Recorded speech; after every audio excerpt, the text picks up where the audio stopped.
आज पवित्र अक्षय तृतीया। यह अवसर में जगतसिंहपुर जिलार विभिन्न स्थान में आज अक्षय मुठी अनुकूल कार्यक्रम अनुष्ठित होइछि।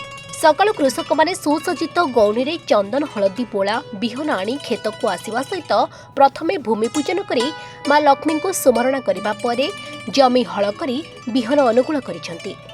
तृतीया अवसर में समस्त को शुभेच्छा और शुभकामना एवं आज यही दिन को मध्य आमे समस्ते आज कृषक दिवस अवसर में आज समस्ते आपको पालन करूँ।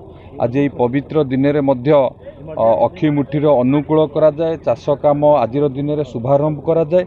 आम राज्य हूँ कृषि भित्तिक राज्य। आम राज्यर जदि सबुठारु बड़ निजुक्ति क्षेत्र आम देखा सी हूँ कृषि एवं कृषि आमर सामाजिक अर्थनैतिक व्यवस्थार मापदंड होउची आम राज्यर होउची कृषि एवं सेथिपई कृषक मानकु सशक्त करने कृषक मानक आय को बढ़ाइबा माननीय मुख्यमंत्री प्रतिबद्धता आज मध्य पवित्र दिन अवसर में सीएम किसान योजनार मध्य किस्ती आज मध्य अन्यतम किस्ती मध्य आज प्रदान करा जिवो।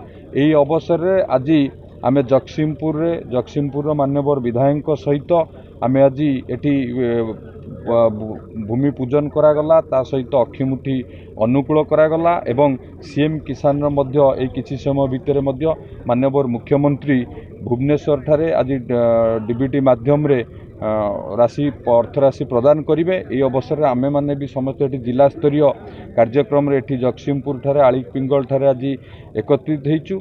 यही अवसर में महाप्रभु जगन्नाथ समस्त कृषक को सशक्त करंतु, समस्त कृषक को आत्मनिर्भर करंतु। कारण माननीय मुख्यमंत्री जो विजन अच्छी समृद्ध ओडिशा, जेतेबेले कृषक माने समृद्ध हेबे, कृषक माने सशक्त हेबे, समृद्ध ओडिशा गठन जो वास्तवता ही हो पारिबो। यह अवसर में जिला कृषि विभाग पक्षर जिला स्तरीय अक्षय तृतीया तथा कृषक दिवस समारोह जगतसिंहपुर ब्लॉक आलीपिंगल पंचायत जोरकुल ठारे अनुष्ठित हो जाइछि। एक कार्यक्रम में मंत्री संपत स्वाई, जगतसिंहपुर विधायक अमरेन्द्र दास, अतिरिक्त जिलापाल संबित राउतराय, पौर परिषद अध्यक्ष अर्चना सिंह प्रमुख जोग देथिले। ओडिशा एक कृषि प्रधान देश। 12 मासरे 13 पर्व मध्यरु अन्यतम प्रमुख पर्व अक्षय तृतीया।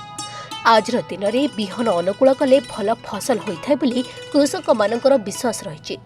ए पवित्र दिवस होइतिबारु महाप्रभु जगन्नाथ को रथघाट अनुकूल होइतिला बेले विभिन्न शुभ काम अनुकूल मध्य होइथाय बोली कहिसंते मंत्री और विधायक।